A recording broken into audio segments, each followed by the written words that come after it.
은혜로운 찬양 감사합니다. 11월 첫날 오늘 이 새벽을 깨우는 모든 우리 성도님들에게도 오늘 시원 찬양대가 찬양해 주신 것처럼 하나님과 함께하는 동행하는 은총이 가득한 한 달 되시기를 주의 이름으로 축복합니다. 11월 달 되면 기도들을 많이 하십니다. 군인교회는 군인교회대로 진급 심사가 있어서 기도하고, 우리 11월 16일 날 우리 입시생들이 있죠. 수능고사, 예전이나 지금이나 형태는 바뀌었어도 아마 이 자리에 계신 우리 조금 연세가 있으신 분들은 본고사, 예비고사 시대고, 제 또래는 학력고사, 그 다음 수능고사, 방법은 바뀌었어도 입시는 여전하죠. 입시를 위한 기도도 있습니다. 그런데 이 기독교는 우리가 흔히 그렇게 표현하죠. 기독교는 기도교다. 기도하면서 가는 거예요. 물론 기도 안 할 때는 없겠지만 이 11월 한 달도 많이 기도하는 때인데, 그래서 우리 불꽃교회도 부흥회도 하고 떨기나무 수양회도 갔고, 또 교회 창립 기념 주일도 있고 대강절도 시작하는 절기가 11월 달에 있습니다. 기도하면서 갈 텐데, 신앙생활하면서 기도만큼 중요한 게 없다라고 하는 거에는 다 동의하시고 아멘 하실 텐데, 기도해야지, 또 기도해야지라는 마음만 품어도 기도하는 줄로 착각하는 분들도 있습니다. 그런데 기도는 늘 하는 거예요. 어렸을 때 많이 불렀던 찬송 가운데 오늘 집을 나서기 전 기도했나요? 라는 찬양이 있어요. 오늘 집을 나서기 전 기도했나요? 11월 한 달 시작하면서 하나님 앞에 기도하고 계십니까? 기도하면서 일하십니까? 아니면 일하다가 기도하십니까? 우리가 점검해 봐야 돼요. 내가 늘 기도하면서 일하고 있는가? 또 요즘에 그런 분들 있죠. 너무 바빠서 기도할 시간이 없어요. 그런데 할 건 다 하더라고요. 바빠서도 기도하고 있는가?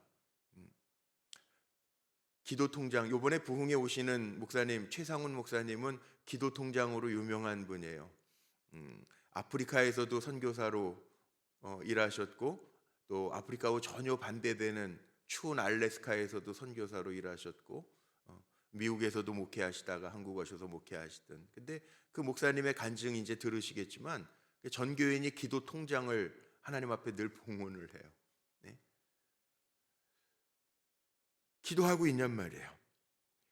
기도 통장, 우리가 기도 저축해 놓으면 하나님이 주시는 게 있는데, 우리가 살아가면서 문제가 생겨서 기도하십니까? 아니면 기도하다가 문제를 만나셨습니까? 이게 다르다는 거예요. 기도가 있어야 성도죠. 성도라고 하는 건 교회 나오는 사람 우리가 교인이라고 이야기합니다. 그런데 성도는 기도합니다. 왜냐하면 기도는 하나님과의 관계이기 때문에 그렇습니다. 오늘 본문 말씀을 보면 우리가 너무나도 잘 아는 말씀이고, 어느 목사님은 동행 거부의 사랑, 동행을 거부했는데 그 사랑이 거기에 있을까? 근데 그 책 제목이에요. 동행 거부의 사랑. 그 책에 보면 그런 얘기 나옵니다. 제가 전도사로 있을 때 만나교회 김우영 목사님이 이 설교집 시리즈를 쓰셨는데, 제가 목회 나갈 때 이렇게 쓰셨던 설교집을 선물로 저에게 주신 게 지금도 책꽂이에 있거든요. 동행 거부의 사랑이 뭐냐 하면, 하나님이 이스라엘 백성과 계약을 맺으시고 너무 사랑해서 관계를 맺고 살아가기를 원하시는데, 이스라엘 백성이 그 하나님을 섬기지 않고 엉뚱한 데 마음을 주기 때문에 하나님이 길에서 너희를 진멸할까? 그래서 난 너희하고 같이 가지 않겠다. 그러니까 모세가 하나님과 같이 가지 아니하는 거 의미가 없잖아요. 오늘 우리 시원 찬양대가 찬양해 주신 것처럼 오늘 본문의 출애굽기 33장의 말씀은 모세가 하나님 앞에 간구하는 거예요. 하나님, 주님이 같이 가시지 않으면 안 됩니다. 나도 안 가겠습니다. 대단한 용기죠. 사실 우리가 이 정도 신앙이 되면 얼마나 좋을까 싶어요. 살아가면서 11월 한 달 살아가면서 하나님과 동행하지 않고 하나님이 나와 함께 하시지 않으면 나도 안 살겠습니다. 얼마나 멋진 거예요. 근데 우리는 내 방식대로 내 생각대로 살아갈 때가 참 많아요. 그런데 오늘 모세의 기도를 보자는 거예요. 우리의 기도를 점검하면서, 오늘 우리가 성도라면 세 가지 모세의 기도 속에 제일 많이 나오는 단어 오늘 읽으시면서 보셨습니까? 12절에서 23절까지 하나님이 같이 가지 않겠다. 그러니까 모세가 하나님 앞에 기도하는데 꼭 같이 가주세요. 그 기도인데 그 기도의 내용이 아니에요. 오늘 제일 많이 나오는 단어가 하나 있는데요. 은총이라는 단어입니다. 집에 가셔서 다시 한번 읽어보십시오. 은총이라는 단어가 제일 많이 나옵니다. 모세가 기도하는 게 뭐냐 하면 하나님의 은총을 달라는 거예요. 하나님의 은총을 꺼내고 있어요. 하나님의 결정을 바꿔야 되잖아요. 하나님 안 가시겠다 그러는데 가십시오. 같이 가주세요. 이렇게 기도해야 되는데 모세의 기도는 그렇지 않아요. 우리가 보통 하나님 앞에 기도할 때 하나님 이거 해주세요. 이런 일이 일어나게 해주세요. 기도하는데 모세는 그렇게 기도하지 아니하고 하나님 은총을 베풀어 주세요. 그렇게 기도해요. 그래서 우리가 11월 한 달 살아가면서요, 저도 그렇게 기도할 건데 우리 성도님들도 그렇게 기도해 주셨으면 좋겠어요. 하나님 11월 한 달 살아갈 때 내게 하나님 이렇게 움직여 주세요. 저렇게 움직여 주세요. 내가 주인이 되고 하나님이 종 되는 게 아니라 하나님의 모든 것의 키를 가지고 계시다면 하나님 앞에 하나님 우리에게 은총을 베풀어 주세요. 기도할 수 있는 저와 여러분 되기를 주의 이름으로 축복합니다. 다니엘서 9장 23절에 보면 다니엘을 가리켜서 그렇게 표현하죠. 너 하나님의 은총을 입은 사람이요. 그래요. 은총이 뭘까요? 은총은요, 내가 한 것보다 하나님이 하시는 게 훨씬 많잖아요. 그게 은총이에요. 다니엘이 한 일이 많습니까? 하나님이 다니엘을 향해서 하신 일이 많습니까? 비교할 수 없어요. 이게 은총이에요. 11월 한 달 열심히 살아야 되겠죠. 그런데 주님의 뜻 안에서 열심히 사는 저와 여러분에게 하나님의 은총이 임하기를 주의 이름으로 축복합니다. 창세기 29장에 보면 은총을 받은 여인 레아라고 하는, 야곱의 아내 가운데 레아라고 하는 여인에게 하나님의 은총이 임했다라고 하는 이야기가 나옵니다. 사실 레아는요, 성경적 표현으로 보면 야곱이 사랑했던 라헬, 이게 남자들이 참 아리따운 여자에게는 약한 것 같아요. 그렇죠? 레아는 미모가 라헬보다 모자랐다고 그렇고, 옛날 성경에는 안리역이라고 그러죠. 시력이 아마 나빴던 것 같아요. 그런데요, 그렇게 외모적으로나 아니면 신체적으로 부족했던 레아에게 하나님이 은총을 주셨다라고 하는 표현이 나옵니다. 그래서 레아는요, 육남 일녀를 낳죠. 우리 예수님의 혈통 유다도 레아의 아들이잖아요. 하나님이 은총을 주셨다라고 이야기하고 있어요. 하나님이 은총을 더하여 주셨다. 태복을 열어 주셨다. 이게 은총이에요. 왜? 오늘 말씀해 보니까 그런 말씀이 있다. 하나님이 은총을 받을 사람, 은혜를 받을 만한 사람에게 은혜를 주시고 긍휼히 여김을 받을 만한 사람에게 긍휼히 여겨 주신대요. 레아에게 뭔가 다른 게 있었다는 거 아니에요. 레아가 뭐가 달랐을까요? 사람이라는 게 영적인 존재이기 때문에 감정적으로 다 아는데 야곱이 라헬을 사랑하는 것을 모르지 않았다는 거죠, 언니인데. 그런데도 레아는 순종의 여인이었다는 거야. 아버지 라반이 너 먼저 라헬의 아내가 돼. 그럴 때 거부하지 않았다는 거예요. 순종했다는 거예요. 하나님이 보시는 게 있다는 거예요. 그러니까 저하고 여러분도 살아가면서 11월 한 달 하나님이 보시는 거에 벗어남이 없었으면 좋겠어요. 그렇게 살아가면 하나님이 책임져 주세요. 그건 약속이에요. 하나님의 약속은 변함이 없단 말이에요. 그렇게 살아가는 거예요. 우리가 해야 할 일들도 중요하지만 내가 하나님의 종입니다. 그러니까 주인이신 하나님 나에게 말씀하옵소서. 그리고 살아가는 게 중요하다는 거예요. 그래서 모세는 기도하면서 하나님 은총을 부어달라고 기도해요. 전반부에 제일 많이 나온다는 은총이에요. 은총. 11월 한 달 축복합니다. 우리 불꽃교회 사랑하는 성도님들의 가정과 일터와 삶 속에 하나님이 베풀어 주시는 은총이 가득하시기를 축복합니다. 그리고 그 은총을 달라고 기도하는 거예요. 두 번째 기도입니다. 15절에 보니까 그런 기도가 있어요. 주님께서 같이 가지 아니하시거든 우리를 이곳에서 올려보내지 마옵소서. 뭡니까? 뭘 기도하는 겁니까? 동행의 기도입니다. 동행의 기도. 하나님과 동행하는 거예요. 모세는 동행의 복을 알았어요. 저도 그런 표현을 많이 씁니다. 하나님과 함께하는 복이 가장 큰 복이다. 물질은 있다가도 없을 수 있고 건강도요, 나이 들면 뭐 겉은 요즘에 뭐 과학이 발달해서 번지르르 할 수 있지만 속병은 다 같이 간다고 그래요. 예. 사람들이 경험하는 연약함들이 다 있다는 거예요. 관절도 약해지고. 그 복이 뭐예요? 정말 하나님이 주시는 복이 뭐냔 말이에요. 성경에서 말하는 가장 큰 복이 뭐냔 말이에요. 함께 하시는 복이라는 거예요. 함께 하시는 복. 동행은 말 자체가 그거 아니에요. 함께 가는 거 아닙니까? 함께 가는 거. 동행.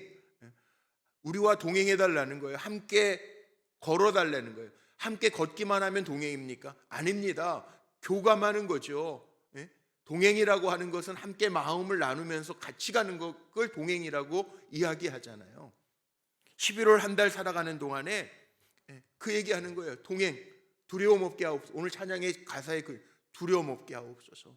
동행하셔서 나로 하여금 동행하여 주셔서 두려움 없게 하옵소서.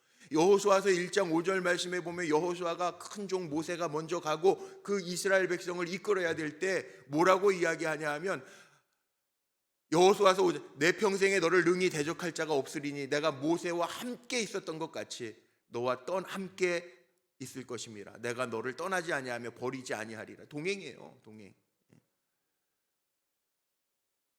두려워하지 마시고 뭐 입시가 있다고 진급이 있다고 두려워하지 마시고 11월 한 달 하나님과 동행하시는 은혜가 임하시기를 주의 이름으로 축복합니다. 그럼 되잖아요. 그럼 되잖아요. 어저께도 우리 요즘에 감리교회 준회원들 영성 훈련, 우리 박예찬 전도사님도 들어가 있는데 저 속초에서 영성 훈련을 지금 2박 3일 동안 해요. 제가 1시간 또 강사한다고 다녀왔는데 가서 제가 말씀 전하는 게 그거 다른 게 아니라 제가 받은 약속을 전하고 왔어요. 첫 목회 나갔을 때 창세기 28장 15절 우리 약속 붙들고 가는 길이다. 그게 목회의 길이다. 그거 말씀 전하고 왔어요. 가만히 생각해 보세요. 우리는 약속 붙들고 사는 사람들 아닙니까?